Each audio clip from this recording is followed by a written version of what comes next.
Varias cosas. Les decía yo el día de ayer que las clases están entrelazadas unas con la otra, así que para comprender el mensaje del día de hoy tendríamos que comprender el mensaje del día de ayer, porque hay una conexión muy hermosa entre el día de ayer y el día de hoy. Y lo mismo será el día de mañana si Dios nos da vida y nos permite, lo mismo será el día domingo si nos permite y nos da vida. Ayer lo que vimos precisamente lo que significa el nombre Jehová o Yahvé o Jehová, que fue el nombre que se utilizó en Éxodo. En Éxodo fue el nombre que se utilizó en Éxodo. Vimos también que el nombre significa yo soy, quien yo soy. Eso es lo que significa el nombre Jehová, yo soy quien yo soy. Después aprendimos cómo es que se le añaden al nombre Jehová o Yahvé las masoretas, no por el lenguaje original, sino porque muchos de nosotros no hubiésemos podido pronunciar el nombre correctamente. Y también porque el judío cree y creía que sus labios son muy impuros para mencionar el santo nombre de Dios. Por lo tanto, pasó de ser Jehová a ser Adonai o Yodonai, y se le añadieron literalmente tres masoretas, que lo vimos el día de ayer, que son realmente consonantes. Esta y esta. Y con ello se forma el nombre en la transliteración Jehová. Jehová lo conocemos como Jehová. Después vimos lo que significa el nombre Jesús, de la palabra Yehová o Yehoshua. Vimos lo que significa el nombre Oseas, de Oshua, y de ahí viene la expresión de los israelitas cuando entró Jesús a la ciudad de Jerusalén, que cantamos todos Hosha'ana, de la palabra Oseas, que significa salvación. Y Yehoshua, que es el nombre que se traduce como Josué, realmente es Yehoshua, es Jehová, es salvación. Es lo que significa Yehoshua, Jehová es salvación. Y luego vimos que en el quinto siglo antes de Jesucristo, pues realmente se elimina esta parte de Osh y se menciona Yeshua, y al pasar eso, al ser Yeshua, ¿qué es lo que sucede? Pues sigue siendo Jehová es salvación. Y la parte de teología que vimos ayer, que era la que nos interesaba para descubrir que Cristo está en el Pentateuco, es que Jesús es Jehová o Dios hecho carne, según lo que dice el apóstol Pablo en la carta de Timoteo, cuando dice: e indiscutiblemente este es el misterio de la piedad, Dios fue manifestado en carne. Entonces, cuando se menciona a Dios, Elohim, y algunos se Elohim ayer, que es Dios en carne, es Jesús, Yehoshua, que realmente es Jehová. Entonces, cuando veamos en el Antiguo Testamento el nombre Jehová, estamos viendo a Cristo en el Pentateuco. Cuando veamos el nombre Señor de Adonai o Yodonai, estamos viendo a Cristo en el Pentateuco. Y cuando veamos Elohim o Dios, estamos viendo a Cristo en el Pentateuco. O sea que Cristo es relatado en todas las áreas del Pentateuco. Ayer vimos también los 5 nombres del Pentateuco, que en el hebreo no son conocidos como los conocemos nosotros. Vimos Génesis, que realmente Génesis es, ¿cómo se dice Génesis, hermano? Bereshit, que es en el principio. Vimos Éxodo, que no se dice Éxodo. Díganme cómo se dice Éxodo. Shemot. Y vimos también Levíticos, y díganme cómo se dice Levíticos. Vaikra. Y vimos también Números, y cómo se dice Números, que significa en el desierto. Sefer Bamidbar o Bamidbar Sefer, que significa la salida en el desierto o las jornadas en el desierto. Y finalmente vimos Deuteronomio, que se pronuncia Devarim, que significa una copia, una repetición o copiar la ley por segunda vez. Es lo que significa simplemente Deuteronomio. Así que nos quedamos en el libro de Shemot. Nos quedamos en el libro de Shemot. Ahí fue donde quedamos, en el libro de Shemot. Y para entender a los israelitas y su cultura y quiénes eran y cómo es que Cristo fue formado en ellos, tenemos que entender un poco acerca del tiempo que pasaron ellos en Éxodo. Ayer veíamos que Cristo se veía en todos, veíamos que se veía específicamente en José. José es el hijo favorito de Jacob, que es ladrón. El nombre es Israel, que es Israel, el cual significa que peleó contra Dios. Tenemos a José, el hijo favorito, hijo de Jacob, o Israel apropiadamente, hijo de Isaac o Isaac, que significa carcajada o risa, hijo de Abraham, que significa padre de mucha gente, y tenemos en sí a el bisnieto de Abraham. José es importante en la historia que vamos a ver el día de hoy, porque José es un antitipo, eso lo vimos también el día de ayer, de Cristo, porque José fue aborrecido ¿por quién? Porque José fue vestido con una ¿qué? Y porque José se le quitó la túnica, se le desnudó y se le echó a la cisterna.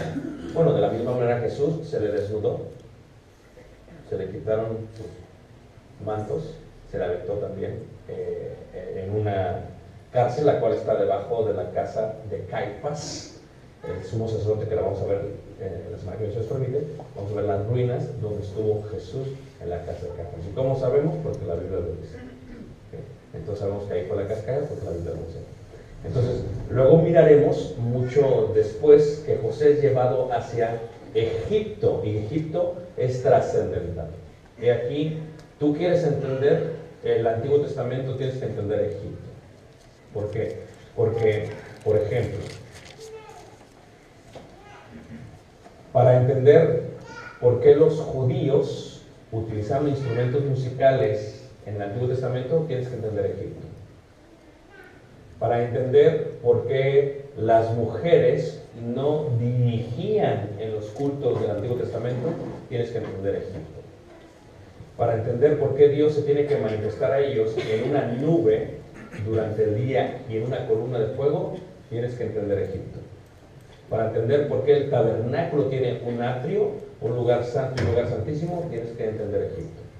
Para entender por qué los sacerdotes tienen que comer de los sacrificios, tienes que entender Egipto. Y si tú no entiendes Egipto, no entiendes lo demás. Y eso es lo que vamos a ver el día de hoy. Vamos a mirar de una manera especial cómo es que Cristo, lo cual significa en griego Cristo, en arameo Meshiach, y en español ungido. Eso es lo que vamos a ver. Vamos a ver el traslado de eso, es lo que vamos a estar mirando si Dios permite. Y sí, precisamente hoy nos vamos a estar enfocando totalmente en el libro de Shemot o el libro de Éxodo, pero todo tiene que ver con José, porque José es el que lleva a la familia hacia Egipto. Entonces, por eso tenemos que ver literalmente el libro de Shemot o el libro de Éxodo. El libro de Shemot, el libro de Éxodo. Primero, se llama nombres el libro porque así es como comienza en hebreo. La Biblia dice: estos son los nombres de los hijos de Israel que entraron en Egipto con Jacob. Cada uno entró con su familia. Véase aquí, están en orden de primogenitura. Cuando la Biblia, hermanos, escribe los nombres de las familias, siempre están en orden de mayor a menor, porque ese es el orden que siempre será de mayor a menor. Pero lo que tú tienes que entender es que aquí tienes 12 tribus, 12 hijos de Jacob, de 4 distintas mujeres, porque la genealogía no la da la mujer, la genealogía la da el hombre. Y en ese sentido, la simiente de la mujer es la que estaría siempre peleando contra la simiente de la serpiente. ¿Ok? Entonces dice así que las familias eran Rubén, Simeón, Leví, Judá, Isaacar, Zabulón, Benjamín, Dan, Neftalí, Gad y Aser. ¿Okay? Ahí es donde se da literalmente todo en cuanto a los que serían los que entraron ahí. Todas las personas que le nacieron a Jacob fueron 70. Vean ustedes. Aquí vamos a estar viendo lo que es numerología. La numerología es el estudio de los números en la Biblia. 70, por ejemplo, tiene que ver con la palabra Septuaginta, eso lo vimos ayer, que son los 70 que traducen el Antiguo Testamento o el Pentateuco o el Torah del hebreo hacia el griego. Ustedes han escuchado la palabra Sanedrín. Sanedrín significa los 70, que son los 70 jueces que estableció Moisés cuando viene el suegro Jetro y le dice: vas a desfallecer, es mucho trabajo que tienes, pon gente, y le empieza a dar los detalles, que sean así, que sean así, que sean así, y que ellos te ayuden con los juicios menores y tú te encargas de los mayores. El Sanedrín viene de la palabra 70, por eso 70 es muy importante en la Biblia, son números que vamos a estar observando. Pero ¿cómo vemos a Cristo en Éxodo? Veamos un poco acerca de lo que es Egipto y de lo que creían los egipcios. Primero, los egipcios tienen una cultura que se dice politeísta, ¿ok? Son politeístas. ¿Qué indica eso? Que los egipcios creen en muchos dioses, ¿ok? Creen en muchos dioses. Ese es un problema. Ve aquí, ¿ok? Entiendan esta parte de los egipcios, porque para mí fue una brega cuando estuve en Egipto, ¿ok? Los egipcios no adoran animales. Lo que los egipcios hacen es que ven virtudes o cualidades en los animales que ellos veían en sus dioses.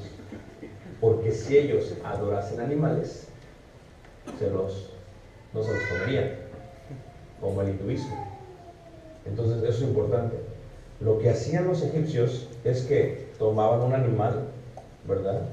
Como el halcón, como el jaguar, como el toro, y lo que hacían es que, viendo las cualidades de ellos, las aplicaban a sus dioses. ¿Okay? Pero la cultura de ellos era politeísta, creían en muchísimos dioses. Más de 9,000 dioses tenían los egipcios. Pero resulta que hay un problema. El problema es que, ¿quién fue educado a los pies de los egipcios? Moisés. Y cuando Moisés aprende de los egipcios, una de las cosas que aprende es de ellos. Ahora, aproximadamente 70 u 80 años antes de Moisés, hubo un faraón muy importante, ¿okay? Ustedes han visto que los faraones, por ejemplo, los hacían y los ponían en momias cuando morían. ¿Han visto esa parte, verdad? Todo tiene que ver porque ellos creían que ellos eran, ¿qué? Dioses. ¿Okay? Algo acerca del faraón que es muy interesante, se llamaba Aitofat. ¿Okay? Aitofat fue el único faraón que cambió la religión de todos los egipcios, politeísta a monoteísta. ¿Y cómo sabemos esto? Porque tiene los escritos en jeroglíficos en varios lugares en el Museo de Egipto, donde se encuentran todas las cosas originales, aparte del Museo de Londres. Ok, entonces, ¿pero qué quiere decir esto? Que fue el único que dijo: no es posible que haya muchos dioses, tiene solamente que haber ¿un qué? Un solo Dios. Y todos tenemos que estar bajo ese Dios. Y esto sirve como preparación, porque lo que Moisés estudió fueron los escritos de este hombre. Número 2, estamos preparándolo para ver a Cristo. Cuando tú vas a cualquier templo egipcio, desde Luxor, desde la punta de arriba del río Nilo hasta la punta de abajo del río Nilo, si tú viajas por todo el río Nilo, no son como 5 o 6 días para llegar abajo en barco. Solamente puedes en barco, porque en carro no puedes, porque está en el desierto de Sahara y te mueres. Aparte porque hay muchas personas que no quieren ver gente por ahí. Entonces es peligroso ir así. ¿Okay? Pero si vas en barco, pues es un poquito más difícil que te hagas. En cada lugar que tú paras, en Rotor, en Asuán, en todos los templos, tienes esto. Tienes la ciudad edificada por un templo, y tienes lo siguiente: cuando un faraón hacía una ciudad, empezaba con el templo, y el templo estaba de la siguiente manera: un lugar santísimo, un lugar santo, un atrio, y luego toda la ciudad alrededor. Esto es cientos de años antes de que salieran los israelitas de Egipto. Esto fue lo que estudió Moisés. Y dentro del lugar santísimo, un arca. Y en derredor del lugar santísimo, imágenes similares a los querubines, con 4 alas. Y entre medio, una forma de velo. Y solamente una vez al año entraba el sacerdote de los egipcios. Y todo esto fue lo que aprendió Moisés. Okay, eso está escrito por todas las pirámides, por todas las ruinas, por todos los túneles, por todos los jeroglíficos. Levanten la mano, ¿quién había escuchado esto? Ok, entonces están preparados para esta clase todavía. Okay. Pero todo esto es en preparación a la salida de los egipcios. Esto es, la única manera en que preparas a un pueblo a entender quién es Dios, porque ellos estuvieron, reiteramos, aproximadamente estuvieron 430 años en Egipto. Entonces, ellos como cultura eran egipcios. Literalmente eran egipcios. Es más, no solamente se vestían como los egipcios, se iba perdiendo el conocimiento de Dios. Aparte, el pueblo no tenía una identidad, solamente sabían que había un Dios, un Elohim, el cual era el Elohim, el Dios de Abraham, de Isaac y de ¿quién? Y de Jacob. Es lo único que ellos sabían. ¿Porque sabían los 10 mandamientos? No, porque todavía no se habían establecido. ¿Sabían cómo se tenían que comportar? No, porque no se había establecido. ¿Sabían cómo se tenían que adorar? No sabían. Porque en la patriarcal Dios le daba la dirección de los patriarcas. Pero ¿quién quedaba de los patriarcas? No quedaba nadie. Y todos los que estaban en Egipto y eran esclavos y los estaban matando para el tiempo que viene Moisés. Todos saben la historia, ¿verdad? Entonces, pero Moisés tuvo que aprender todo en cuanto a cómo era la religión, cómo la religión pasó de ser politeísta a monoteísta, cómo se adoraba, qué era lo que hacían. Escuchen lo que os tengo que decir. Cuando se utilizan instrumentos musicales en Egipto, nunca se utilizan para fiestas para el pueblo. Siempre que se toca un instrumento musical en Egipto es con propósitos religiosos y nunca son tocados por un hombre. Los que lo tocan son las mujeres. Y cuando bailan las mujeres, no bailan para los hombres. Todo lo hacen aquí en Ciudad de México, ¿verdad? Cuando hay tocadas y hay cumbia y todo lo demás. Y aquí en Monterrey, cuando viene el bronco, el tigre y todo lo demás. ¿Okay? Pero eso no sucede en otros lugares. En Egipto, las mujeres. El varón era el que dirigía, la mujer era la que danzaba, tocaba instrumentos, pero para los dioses. Y esto fue lo que aprendió Moisés. Por eso se puede entender que cuando Moisés saca al pueblo de Israel y cruzan el mar rojo, lo primero que hace Moisés es que empieza a cantar, porque el hombre es el que dirige, el hombre es el que dirige. ¿Qué hace Moisés? Se pone a cantar. ¿Y qué canta? Cantaré yo a Jehová porque se ha magnificado grandemente, grandemente. El hombre dirige. ¿Y qué es lo que hacen las mujeres?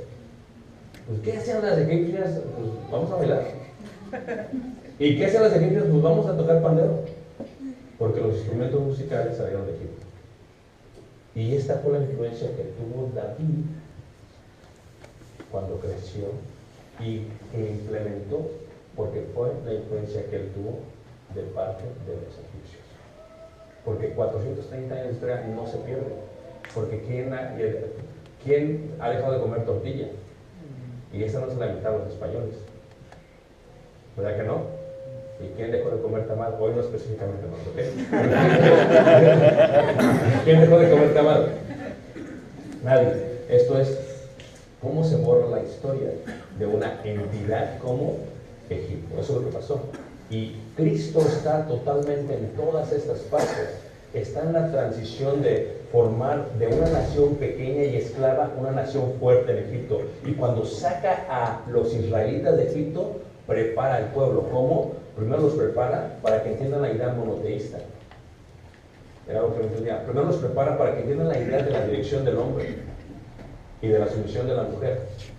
Y luego los prepara para que cuando ven los santuarios y el templo, yo le digo a los hermanos, cuando tú vas al río Nilo, el río Nilo es distinto a todos los ríos del mundo, porque todos los ríos del mundo fluyen del norte al sur, pero el río Nilo fluye del sur al norte. Y por eso creían los egipcios que era un dios. Aparte está en el medio del desierto de Sahara, no hay nada. Lo único verde está en el río Nilo. Pero lo importante del río Nilo es que los egipcios decían, el sol nace del lado este, del oriente. Y ellos decían, y se muere en el occidente. Decían, nace el sol y luego se muere el sol. Y los egipcios dijeron, el sol es como un dios. ¿Alguien le ha puesto a su hijo a Aarón aquí? ¿Alguien conoce a un Aarón en la iglesia? Ok, Aarón no es bíblico en el aspecto hebreo, Aarón es egipcio. Aarón significa el altísimo del dios Ra, el dios del sol. Eso es lo que significa Aarón. ¿Ok? Sale y el río Nilo se separa. Entonces, todos los que vivían en la parte del oriente donde nacía el sol, vivían de este lado. Pero cuando morían, tenían que pasar a la parte del occidente y ahí los enterraban. ¿Y qué era lo que pasaba cuando los enterraban? Los enterraban con sus tesoros. Pero alguien tiene que cavar la tumba. Y alguien tiene que preparar la tumba. Y luego, hermanos, cuando tú vas a Egipto, en el Valle de los Reyes, tú ves túneles de 200, 300, 400 metros en profundidad, aproximadamente unos 3 metros o 2 metros de altura, 1 metro, 2 metros de ancho, y todo está lleno de jeroglíficos hasta la parte de adentro, y todo describe la historia de ese gran faraón, y todo lo ocultaban con sus tesoros. Pero la gente que excavaba, cuando pasabas todo el río Nilo del oriente al occidente, ya no podía regresar. ¿Por qué? Porque sabían dónde estaban todos los tesoros. Entonces la gente que se subía a la lanchita para pasar al río, se moría del otro lado. Y todo esto fue en preparación. Porque cuando tú ves literalmente a los egipcios y ves la historia de los egipcios, cuando ves la historia de la muerte, del cielo, del infierno, todo esto es algo que los egipcios ya creían. Cuando tú ves las cosas del juicio eterno, esto es algo que los egipcios ya creían. Cuando ¿han estudiado religión egipcia? Aquí. Okay. Cuando tú ves los dioses como el dios cocodrilo vamos para acá, y este otro dios, hay una balanza. Ellos tenían el día del juicio y cada persona, su corazón era juzgado con sus obras y con la ley de ellos, y tenían un libro de la muerte.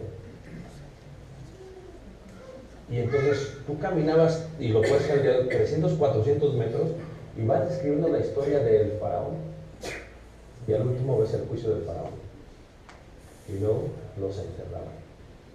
Los egipcios también creían que el Dios creador, o sea, el Dios que creaba las cosas, se manifestaba en nubes, porque cuando veían agua era vida, y no llueve en Egipto. Cuando tú vas a Egipto, lo que ves es todo el cielo, lo ves azul, no ves ninguna nube de aquel lado. Es algo increíble. Me refiero a la parte sur. Es algo impresionante, está azul. Y el calor es increíble, es abrasador. Y las moscas te comen, te devoran. Yo todavía tengo como creo que mordidas en la pierna que todavía tengo, que me da esta conversación hasta el día de hoy. Yo creo que fue de las moscas que me mordieron. Porque las moscas molestan. El egipcio veía a las moscas como enemigos. Son pequeñas, pero cómo molestan. Así son los enemigos, puede ser 1 o 2, pero como molestan. Entonces, bueno, algunos tienen más que moscas aquí, pero eso es otra cosa. Entonces, todo esto es preparación. Cuando ellos ven la nube, dicen, ok, es la creación, es el creador, es el Elohim que creó todas las cosas. Llegamos a Elohim. ¿Todos están siguiéndonos? Entonces, todo esto es en preparación. Cuando Moisés empieza a escribir y cuando dice, no me borres de tu libro, son cosas que aprendió con los egipcios. Cuando Moisés recibe el diseño de parte de Dios, es algo que ya lo había visto entre los egipcios, aunque el diseño de Dios. Lo que estoy diciendo es que Dios preparó a este gran hombre Moisés para que cuando tuviese que revelar, fuese fácil hacia los israelitas en el desierto. Y todo eso tiene que ver con la preparación que ellos tuvieron, con la forma en que ellos los enterraban, en cómo los momificaban, lo que dice la historia de ellos en el final, lo que significa cada uno de los dibujos. Algo muy interesante, por ejemplo, la barbilla. ¿Ven la barbilla? Solamente los faraones tenían la barbilla similar a un carnero, porque ellos veían al carnero como si fuera un dios. ¿Por qué? Porque pueden oler agua hasta 200 metros de profundidad de la tierra. Entonces decían, así es Dios, solamente Dios puede hacer eso. No es que el carnero fuera un dios, sino que fuese un dios. Y la otra cosa que cuando ven Todas las cosas que hacen en cuanto a las pirámides, no las hacen como la vemos nosotros, el día de hoy los dibujos, las hacen siempre saliendo de las montañas. Labran el becerro de oro, para que me entiendas, no afuera, sino en la montaña. Y hasta el día de hoy así están todas las imágenes que tienen ellos. Es algo muy, muy interesante. Pero ¿por qué estoy hablando de esto? Porque quiero que visualicen lo que era Egipto y lo que eran los israelitas y cómo es que Jesucristo se va a mostrar a ellos en la parte de Israel. Ahora vamos a ver ahí eso otra vez en el capítulo 3 y veamos cuando sucede esto que salen ellos, ¿ok? Éxodo 3, versículo 14, y regresaremos a esta parte de Éxodo 3, 14, ¿ok? Dice Éxodo 3, versículo 14, dice así. Dice, y respondió Dios a Moisés, yo soy el que soy. Y cuando dice yo soy el que soy, ¿qué está diciendo, hermanos? Yehová. Pero veamos capítulo 4, versículo 10. Entonces dijo Moisés, ¿a quién? A Jehová, ay, ¿qué? Señor. Y cuando dice Señor, ¿qué está diciendo? Adonai. Ahora, oigo un poquito de eco, hermano. No sé si soy yo, es el micrófono. ¿Lo oyen ustedes también? ¿Está mejor ahí? Ok, creo que estamos cerca. Tal vez no. Entonces, cuando tú ves esa parte, es lo que vas a estar viendo. Pero, ¿cómo es que Cristo está en el Pentateuco? ¿Y cómo es que Cristo está específicamente en la parte del libro de Éxodo o el libro de Shemot? ¿Okay? Aquí hay otra cosa interesante que miraremos en la ley de Moisés también. ¿Sí ven esta parte del cabello que se cortaba? ¿Sí lo ven? Eso es lo que le llamaban ellos en hebreo tonsura. ¿Saben qué es tonsura? Tonsura es cortar una parte de la cabeza pelona y dejar un mechón de un lado. Eso estaba prohibido para los israelitas y está en la ley de Moisés. Como está prohibido para nosotros traer un peinado ostentoso. Si ven que los muchachos y dicen aquí, uno de nosotros somos libros abiertos, otros son libros cerrados. Y esta parte es un peinado ostentoso. Para ellos estaba prohibido porque cuando ellos veían esto, lo que veían era a quiénes, a los egipcios. Y Dios quería que fuesen diferentes a quiénes, a los egipcios. Entonces, parte de lo que estaba pasando y de lo que sucedía. Ahora, ¿por qué Moisés es importante en esta parte? Bueno, vamos a verlo, pongan un separador aquí y veamos Hebreos en el capítulo 3, en el verso, Hebreos 3, en el verso 1 y en el verso 2. Hebreos 3, verso 1 y verso 2. Dice así la palabra de Dios. Hebreos 3, verso 1 y verso 2. Primero, Cristo es un tipo de Moisés por varias cosas. Primero, porque la Biblia lo dice. Dice, por tanto, hermanos santos, participantes del llamamiento celestial, considerad al apóstol y sumo sacerdote de nuestra profesión. ¿Cristo qué? ¿Qué es Cristo? ¿Qué es Cristo? Ungido. No se pierdan. ¿Qué es Jesús? Dios salva. Jehová es salvación. Y cuando dice Jesús se refiere a Dios encarnado, el ungido. ¿Okay? Y dice versículo 2, el cual es fiel al que le constituyó, como también lo fue ¿quién? Moisés, en toda la casa de ¿quién? De Dios. Entonces, aquí lo que se empieza a ver a Moisés como un tipo de ¿quién? De Cristo. Moisés viene a ser un tipo de Cristo. ¿Por qué? Por varias cosas. ¿Qué significa Moisés? Moshe significa sacado ¿de qué? Del agua. Del agua. ¿Quién tomó a Moisés como hijo? Faraón. La hija del faraón. Moisés fue adoptado. Moisés creció y fue educado como un faraón. Moisés creció y escapó por rescatar y liberar a sus hermanos. Moisés se fue a el desierto y estuvo 40, ¿qué? Años. 40 años primero en Egipto, 40 años después en el desierto y 40 años en la travesía. 120 años. Todo esto es similar a lo que hizo Jesús. Jesús fue adoptado también. ¿Saben ustedes eso? Jesús, según se creía, era hijo de ¿quién? José. José es el hombre más grande de la historia, porque si tu esposa viene y te dice, ¿sabes que estoy embarazada? Supongo que la verdad que no dice nada. La quiso dejar, se quiso escapar, escucha la voz y dice, no la voy a dejar, me voy a quedar con ella, y lo educa como si fuese ¿qué?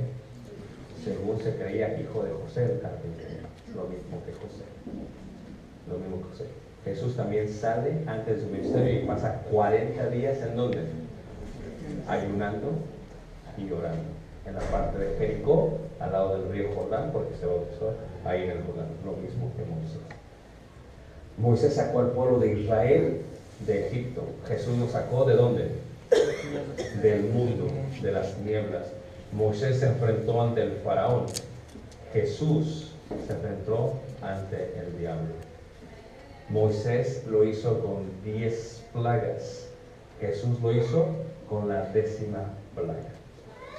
Moisés salió con el pueblo. Jesús murió para que el pueblo saliese. Como dijo Juan el Bautista, he aquí el Cordero de Dios que quita el pecado ¿qué? Del mundo. Se puede ver a Jesús en todo ello. Se puede ver a Jesús destruyendo a los dioses egipcios, al Nilo, a las vacas, al sol. Todo lo que ves en las 10 plagas, ves a Jesús destruyendo. Para los egipcios es Jesús está destruyendo, Jehová está destruyendo, Dios está destruyendo nuestros dioses. Este Dios que habla Moisés es más poderoso que ¿quién? Que nuestros dioses, y se puede ver literalmente a este Jesús haciendo todo eso. Pero la parte importante es la parte de la salida de el éxodo, la salida, o en este caso lo que se llama la Pascua. Pero veremos cuando van en el desierto, ¿quién los dirige en el desierto? Jesús. ¿Por qué? Porque Jesús no está dirigiendo en el desierto. Moisés los dirige en el desierto. Moisés hace que las aguas pasen de ser amargas a ¿qué? A dulces. Primero lo que hace es que abre el mar rojo. Así también hace Jesús. Porque así como ellos fueron bautizados en el mar y en la nube, nosotros fuimos bautizados ¿en qué? En Cristo Jesús. O sea que tú vas a ver a Cristo en toda la travesía con Moisés. Cuando llegan a Mará o a Mara, ¿qué pasa en Mara? La palabra Mara significa amargura en hebreo. Por eso si tú le pones a tu hija Merari, que no es nombre de mujer, es el nombre de hombre, significa la que está amargada. Yo no lo sé. Okay, entonces, ¿le ha puesto a alguien Merari? Porque lo siento mucho. Entonces, Mara es el lugar donde se transforman las aguas ¿de qué? Amargas ¿a qué? A dulces. ¿Y qué es lo que hace Jesucristo? Cambia tus aguas de aguas amargas. ¿Aguas qué? Aguas dulces. Luego tienes el Lin, donde está la gran pelea, donde se cansa ¿quién? Moisés. ¿Y quién pelea? Josué. Josué es el comandante y Moisés es el que se cansa y tiene que bajar ¿qué? Las manos constantemente las vuelve a alzar y las vuelve a bajar, ¿ok? Y luego tienes el desierto de Sin, donde pasa lo de las codornices y el maná. ¿Y quién es Jesucristo? ¿Acaso Jesucristo no es el pan de Dios? ¿O el pan que vino de dónde? Del cielo. En el maná ves a Jesucristo. ¿Y quién lo sostuvo? En el maná. Y cuando tenían agua de tomar, la roca era ¿quién? Era Cristo Jesús. Entonces en todo estás viendo a Cristo. Cristo está en todo el éxodo. Cristo lo puedes mirar en la nube, lo puedes mirar en el fuego, lo puedes mirar en los desiertos, lo puedes mirar en el maná, lo puedes mirar en la roca, lo puedes mirar en Mará, lo puedes mirar en Refidim, lo puedes mirar en Dofra, lo puedes mirar en todo. Es más, si tú ves el desierto, son 41 jornadas en el desierto. ¿Ok? Son 41 jornadas. En todas las puedes mirar.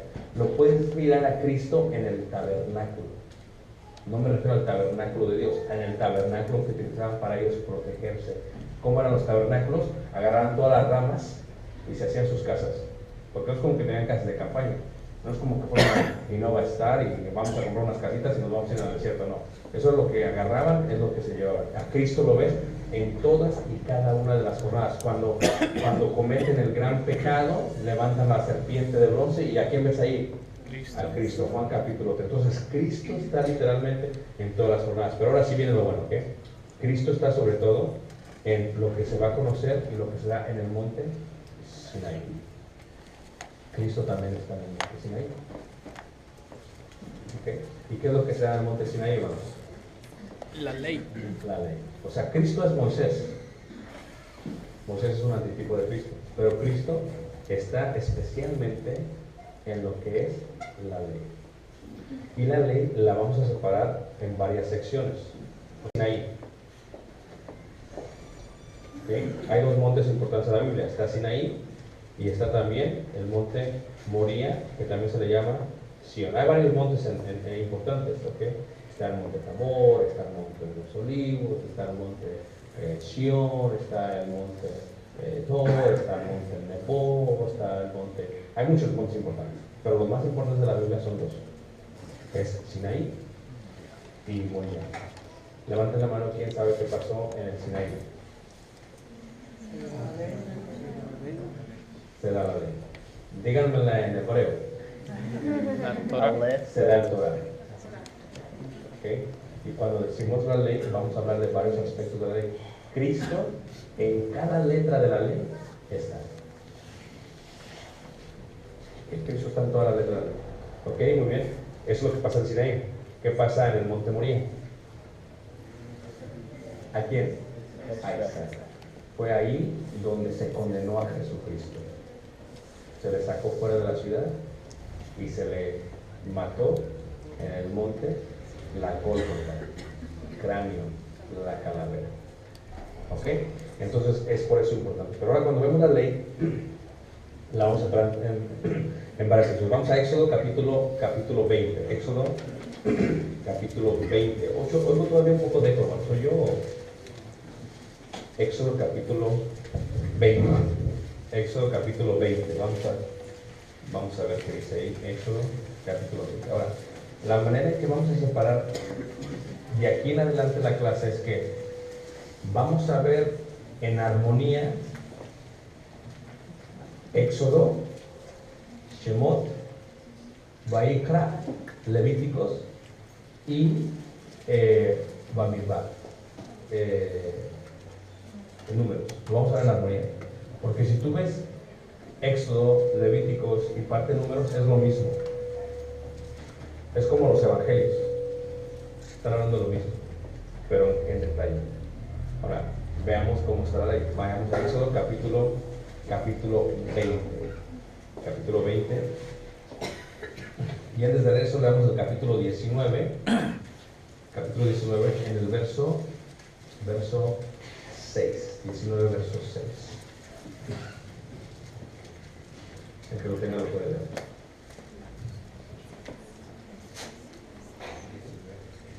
Y vosotros me seréis un reino de sacerdotes y gente santa. Estas son las palabras que dirás a los hijos de Israel. Y el 7. Entonces vino Moisés y llamó a los ancianos del pueblo, les puso en presencia de ellos todas estas palabras que Jehová le había mandado. Ok, todo esto sucede en el monte, en el desierto del Sinaí, ¿ok? Donde se va a dar la ley. Aquí vamos a mirar a Jesucristo en todo esto que se le va a dar. Primero, la ley se separa de esta manera, ¿ok? Los 10 mandamientos, aquí están. Y luego tendremos las secciones, son 3 secciones, y todo esto anuncia a Cristo Jesús. ¿Ok? Los 10 mandamientos anuncian a Cristo Jesús. ¿Por qué? Porque los 10 mandamientos le dice el escriba a Jesucristo, ¿cuál es el más grande qué? Mandamiento. ¿Y qué dice Jesucristo? Amarás a Dios sobre todo. El segundo mandamiento es semejante a este. ¿Es cuál? Amar al prójimo. Toda la ley se encuentra lo que es amor.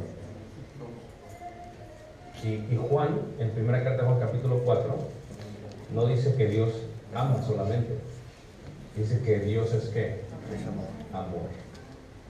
Es más, cuando Pablo lo está explicando en Romanos capítulo 9, 10, 11 y 12, dice, hay solamente una deuda que debe haber entre los cristianos. La deuda es que se amen unos a otros. Es la única deuda que deben de tener entre ustedes. Porque en esto se cumple toda ¿qué? La ley. En que ames a qué? A tu prójimo. Porque si lo amas, no vas a matarlo, no vas a quitarle a su esposa, etc. Entonces, lo que estamos mirando en esta parte es que el amor es toda la ley. La ley es Cristo. Porque si Él es el amor, si Dios es amor y la ley está basada en el amor, Cristo se ve ¿qué? En la ley. Ahora, cuando ves los sacrificios, la cual se divide en 5 secciones, en todos ellos está Cristo. Cuando ves la ley judicial moral, que unido entre los tres son 613, en ellos ves a Jesucristo. Y cuando ves las fiestas ceremoniales, que son 7, en ellos ves a Jesucristo. En todas ellas. ¿Okay? En todas ellas ves a Jesucristo. Entonces, tú vas a ver el tabernáculo, todo tiene que ver con la ley, con la sección sacrificial, en todas ves a Jesucristo. Tú vas a ver la manera en que se tenían que comportar ellos, en todo ves a Jesucristo. Tú vas a ver las fiestas judías, en todas ves a Jesucristo. Todas las fiestas, todas las leyes judiciales morales y todas las leyes sacrificiales, en todo ves a Cristo. Todo es Cristo, todo es Cristo, todo es Cristo. Desde que salen, todo es Cristo. Porque todo está manifestando ¿a quién? A Cristo Jesús. Veamos un ejemplo de eso y vamos a empezar con, si me permiten, con las fiestas ceremoniales, ¿ok? Las fiestas ceremoniales son 7. Ahí yo les decía algo muy importante que decía, voy a hacer referencia a esto. Después lo subo, hermano. ¿De veras? Ok. Bueno, vienen probando. ¿En qué estaba?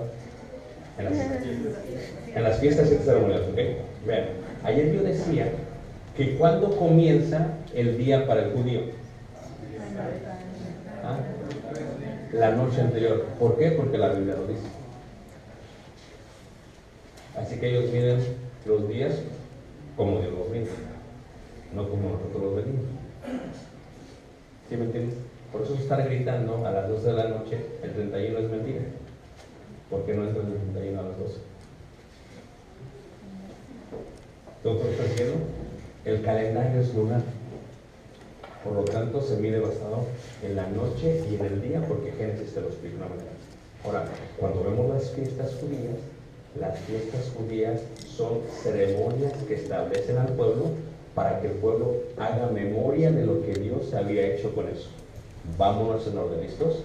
Primera fiesta, la Pascua, que significa el Pesaj o Pesach, que significa la salida o pasar de. ¿Por qué la Pascua? En la Pascua vemos a Cristo. ¿Qué se mataba en la Pascua? Un cordero. ¿Quién es Cristo? El Cordero de Dios. ¿Qué se hacía con la sangre del cordero? Se sacaba. Se ponía sobre los dinteles, sobre los postes. ¿Qué se hace con la sangre de Cristo? Se pone sobre el alma del cristiano, como un sello de redención. ¿Quién fue el que escapó con esa sangre? El primogénito. ¿Quiénes somos nosotros? La congregación de los primogénitos, Hebreos capítulo 2.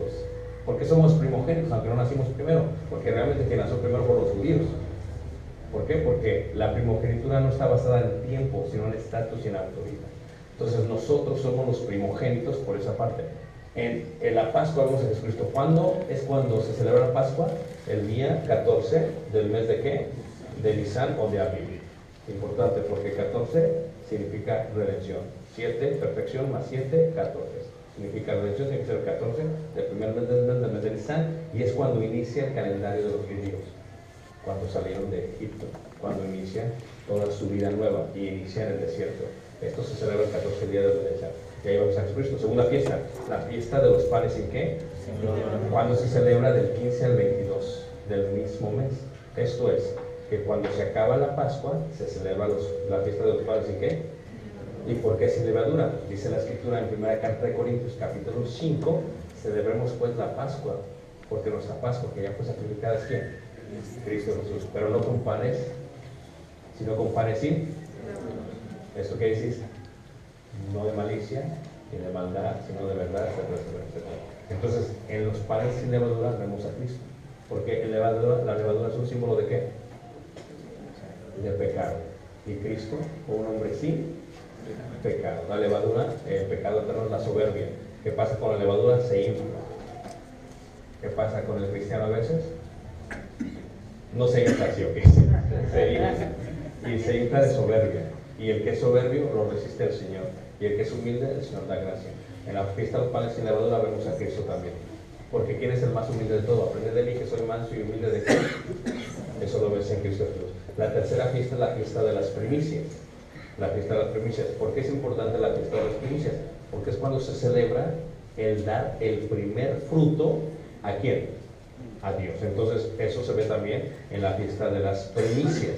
Luego la cuarta fiesta es la fiesta de las semanas, lo cual es en hebreo Shavuot, lo cual es Pentecostés. Y Pentecostés es una palabra transliterada del griego que significa 50. Esto es, desde el día de la Pascua, 50 días después, es cuando se celebraba la fiesta de Pentecostés. ¿Y por qué es importante la fiesta de Pentecostés? Porque es cuando se da por primera vez la ofrenda de grano, trigo y cebada, y sube hacia el templo y se le entrega a Dios como una ofrenda de paz. ¿Y cómo se hacía la ofrenda de paz? Se tomaba la ofrenda de paz de los panes que se hacían y se elevaba en forma despacio, clara a Dios, mientras se le está cantando a Dios un salmo, hasta que llegan a la presencia del Señor. Todo eso hacían ellos.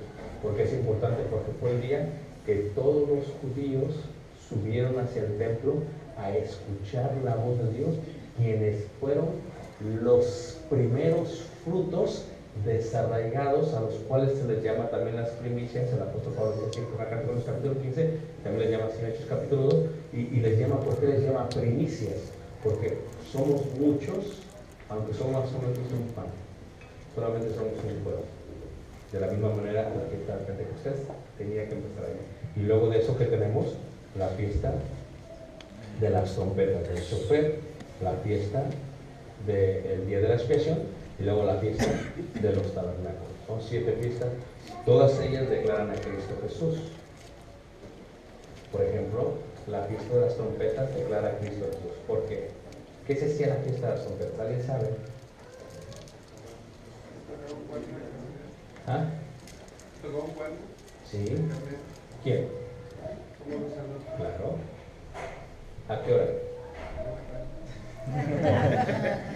Okay. Es importante porque cuando tú ves la fiesta de las trompetas, era el único día que solamente el sumo sacerdote hacía toda la fiesta y no se podía equivocar. Y si el sumo sacerdote se equivocaba, el sumo sacerdote tenía que morir. Entonces, después de eso viene la fiesta del día de expiación, donde el sumo sacerdote entra a el lugar ¿qué?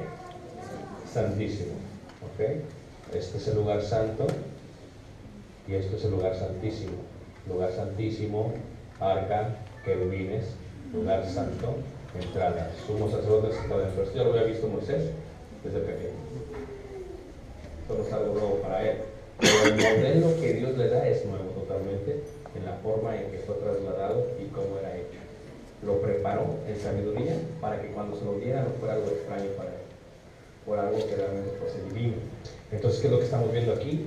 En el día de la expiación se metía la sangre de ahí hacia abajo. ¿Cómo se hacía esto y de qué manera se hacía? Si lo vemos de vista de pájaro, y mañana vamos a estar viendo esto con más detalle todavía, lo podríamos mirar de esta manera. De vista de pájaro. Déjenme ver, aquí tengo una imagen que tiene que explicar con más detalle cómo era el tabernáculo. ¿Sí ven? En vista de pájaro.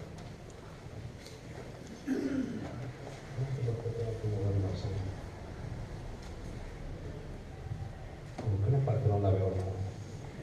Bueno, lo voy a tener que dibujar, ¿ok? Cuando entraba el sumo sacerdote, entraba así, no se va a ver. Lugar santísimo, lugar santo, altar de sacrificio, fuente de bronce, panes de levadura, candelero, altar de incienso, y luego tenemos aquí el altar.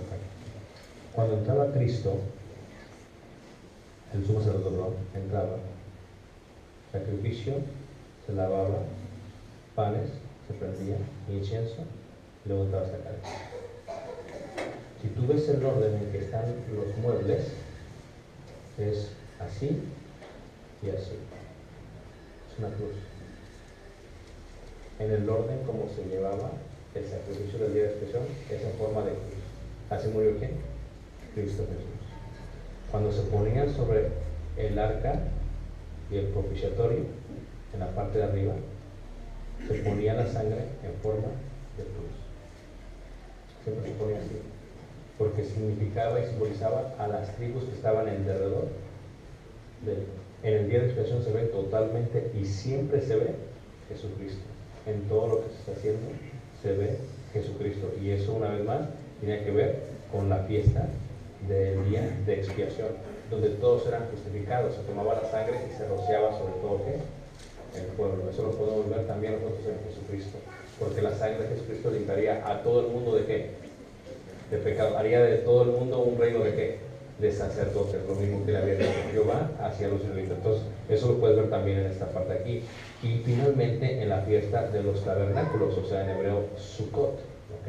En la fiesta de los tabernáculos. 3 fiestas mandó Dios que el judío visitase Jerusalén. La primera es la fiesta de los panes sin levadura. ¿Ok? La segunda es la fiesta de las semanas, Shavuot o Pentecostés.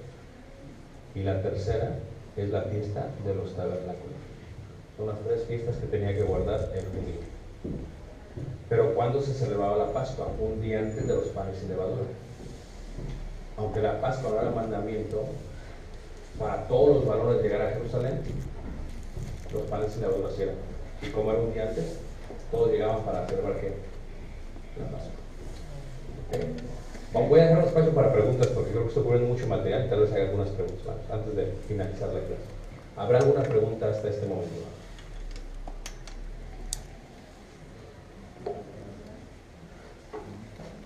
Del tema, ¿ok? El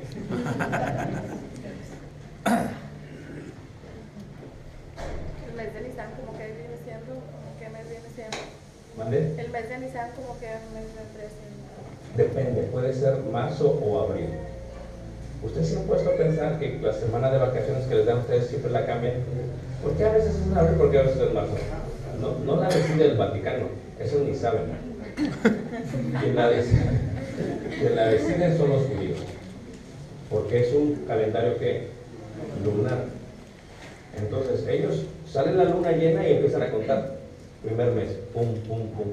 Entonces, como ya pueden ver todos los años que vienen, se puede hacer tal fecha. Así es como saben. ¿Qué día es? Nisan no es enero. Nisan es el primer mes del calendario lunar de los egipcios, pero Nisan es aproximadamente marzo o abril. ¿Qué es más apropiado? Les voy a decir por qué. Porque el calendario hebreo está basado en las temporadas del año. Por ejemplo, ustedes dicen, no, el 1 de enero es el 1 del año, es una gran mentira. Para nuestro calendario es normal, pero es mentira en qué sentido. No como que les cae la mitad del invierno el 1 de enero. ¿Eso a quién se le ocurrió? ¿Qué loco se le ocurrió? Pues a los romanos.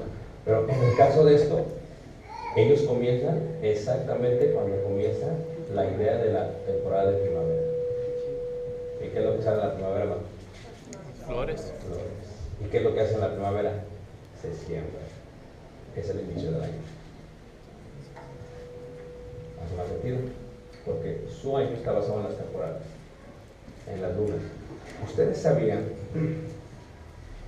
que la luna llena afecta en varias cosas, en varias formas? No estoy hablando de Hollywood, ¿okay? Que se convierte en un lobo. No estoy hablando de eso. ¿Sabes que la luna llena afecta? Sí. ¿Sabían ustedes? En el olivar, por ejemplo, cuando hay luna llena, está comprobado científicamente que la savia de la raíz sube hacia arriba. Y es cuando las aceitunas, los olivos, se llenan de aceite. Por eso luna llena no favorece el olivar.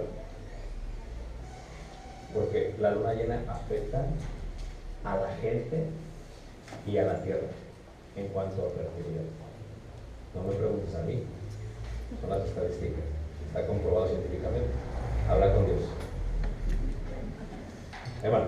Bueno, ayer mencionó pues la diferencia entre Elohim, Jehová, lo que veíamos hoy, y que Jehová se presenta en 3 etapas, que es vida, y no recuerdo las otras 2, pero hizo referencia que de la manera en cómo se pronunciaba. Sí, no, Jehová, cuando tú ves la Biblia, lo que se analiza es, cuando menciona a Moisés Jehová, ¿por qué lo menciona?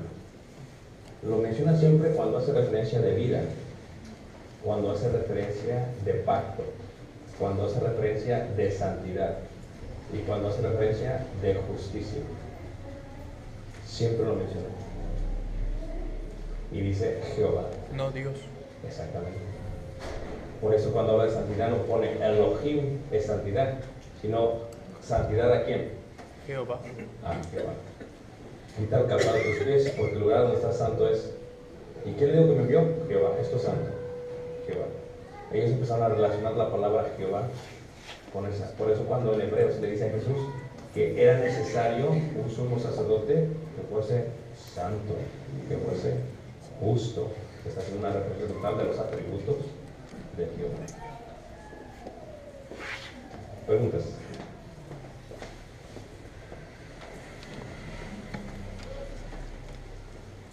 Mañana, si Dios permite, vamos a cubrir la parte del tabernáculo, porque mañana vamos a ver Levíticos con parte de Éxodo.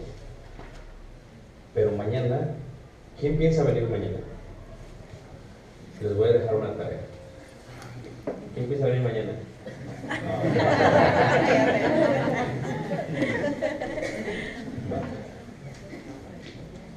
Mañana van a memorizarse las 7 fiestas judías, los 7 muebles del tabernáculo. ¿Ok? Apúntale, porque esto es seminario, no es conferencia. Y el que no lo traiga me trae un bubulú y así. Me lo pueden traer, pero todavía no se trae, ¿ok? Las 7 fiestas judías. ¿Listos? Sí, espérate. ¿Okay? Pesach, Hamotzi, Brit Misim, ¿ok? Shavuot, Yom Kippur, Sheparim y Sukkot. Pero mejor en español, ¿ok? Pascua, panes y levadura, primicias, semanas, trompetas, expiación, tabernáculo. No, esos son los fiestas. Los muebles, ¿listos? Sí. Altar del sacrificio.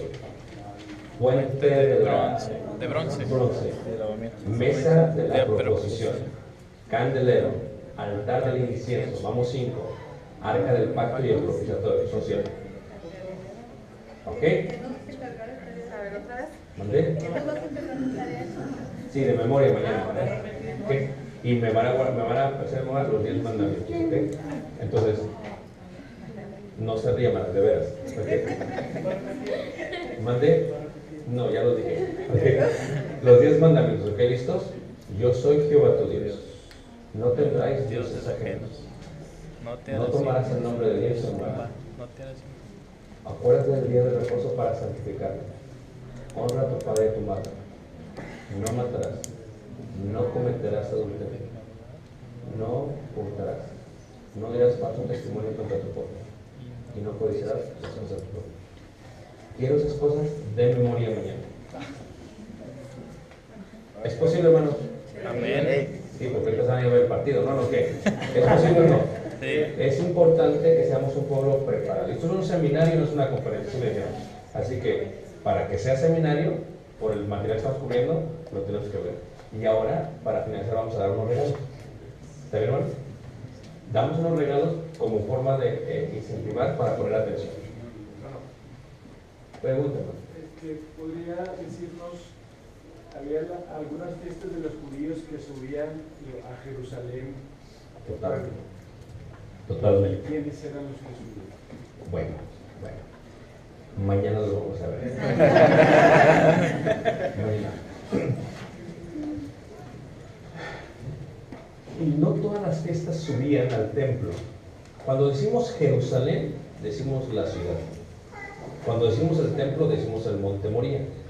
Entonces, la pregunta, ¿todos subían a Jerusalén? Sí. Porque cuando tú ves, si tú ves desde Jordania, ves el monte Nebo, ¿sabes el monte donde murió Moisés? ¿Qué le dijo Dios? Muérete. Así le dijo Dios, muérete.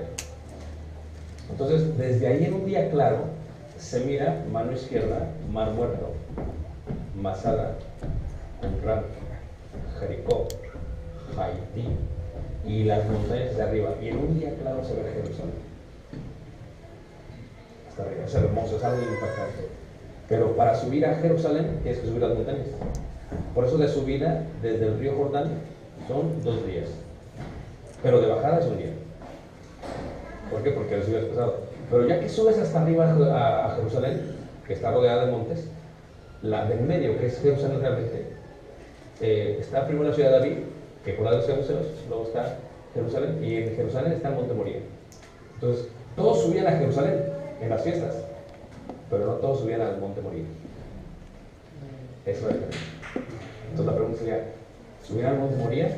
¿Cuál fiesta? Esta la vemos mañana, pero todos subían a Jerusalén. Porque todos tienen que subir. Hermano, mencionó que Jesús cuando estaba niño, que lo andaba persiguiendo Herodes, ajá, lo llevan a Egipto. Claro. En ese tiempo ya no había conflicto entre Egipto y los israelitas, hermano. ¿O a qué parte de Egipto lo llevaron? Bueno, en Cairo. Siempre ha habido conflicto entre Egipto y los israelitas, porque se odian, se aborrecen, se abominan unos a otros. ¿Okay? Pero sépase que en ciertas ocasiones se ayudaban, había treguas. Es como ahorita, Egipto es uno de los únicos que está bien con Israel, porque los otros nos quieren borrar del mapa. Entonces, cuando tú viajas de Egipto hacia Israel, es bien complicado, porque tú te subes en un camión y agarras todo el viaje, ¿ok? ¿Y quién crees que va detrás de ti? Un convoy, una camioneta con soldados. ¿Y quién va delante de ti? Otro convoy, otra camioneta ¿con qué? Soldados. Con soldados. ¿Y quién crees que va dentro del autobús? Un comandante del ejército egipcio. ¿Y quién crees que va del lado mío? El de seguridad privada. Entonces cuando llegamos a Refidim, le digo yo, dice dice, yala. Dice, vamos aquí le digo, ¿sacas fotos? Le digo, sí, pero me quiero bajar. Dice, no te puedes bajar. Pues entonces no viene para no bajar. Pues vamos a bajar. Dice, si no te puedes, muy peligroso aquí. Pero no quiero bajar, que es una foto. Dice, no, está claro, abre la ventana y de ahí saca. Pero no vamos a venir para de la ventana y sacar la foto. En ese caso, mejor leo un libro y saco la foto. ¿Por qué voy a hacer eso? Y dice, ok. Y empezó a hablarle a todos en árabe. Pues se bajaron el convoy, el de atrás, el de adelante, y ya se cuenta que hicieron un perímetro. Después de 20 minutos, dice, órale, bájense. Ahora no me bajo. ¿Cómo no? Ahora no. Y nos bajamos para tomar fotos, y mi esposa muy sabe, agarró arena de ahí, del lugar donde fue la gran guerra de Josué, ahí cerca del sector de la Palestina. Entonces, ¿qué es lo que pasa? Es increíble, hermanos, la seguridad. Y cuando vas a pasar a Israel, hermanos, de Egipto, es complicado. Pero pasas, haz de cuenta que pasas de Ciudad de México a Monterrey. Haz de cuenta. ¿Por qué digo? Porque cuando pasas, Egipto, sucio, feo, horrible, desierto, y nada más pasas por seguridad, literalmente pasas inmigración, pasas la línea, Ciudad de México, Monterrey, pasas, y literalmente allá no encuentras agua, acá los israelitas tienen agua fluyendo, pura, para que como en Roma, agarres y tomes agua. Gratis.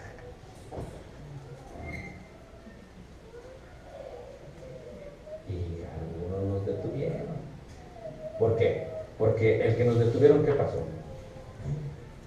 Este hombre vendía producto de todos esos que es nutritivo, no voy a decir qué marca, porque hago poco propaganda. ¿Y qué pasa? Trae una maleta llena de producto. Digo, hermano, ¿qué va a hacer con eso? Dice, es que me voy a tomar, pero en 10 días, no creo. Dices, caramba, ¿alguien quiere? Pues no creo que nadie quiere eso. Pues mete todos tubitos de arena, pues pensaban que era una boca. Y luego, para los de Tijuana, iban 2 hermanos cuando pasamos de Jordania para Israel. Primero, todos tienen el mapa de los papás, se parecen todos iguales. Se llaman manjares. ¿Ok? Y pasó primero uno, y pasó, y luego pasó otro y ya se los de seguridad. ¿Tú ya pasaste? Dice, no, yo soy otro. No, tú acabas de pasar. Y me habló todos y todos, espérense tranquilos. Yo, pues, le digo, a ver, tú ven, hermano. Y el verlo dice, pásate. Porque se confunde. ¿Okay? Vamos a dar algunos obsequios, hermano. Son las playeras, están ahí. Son obsequios.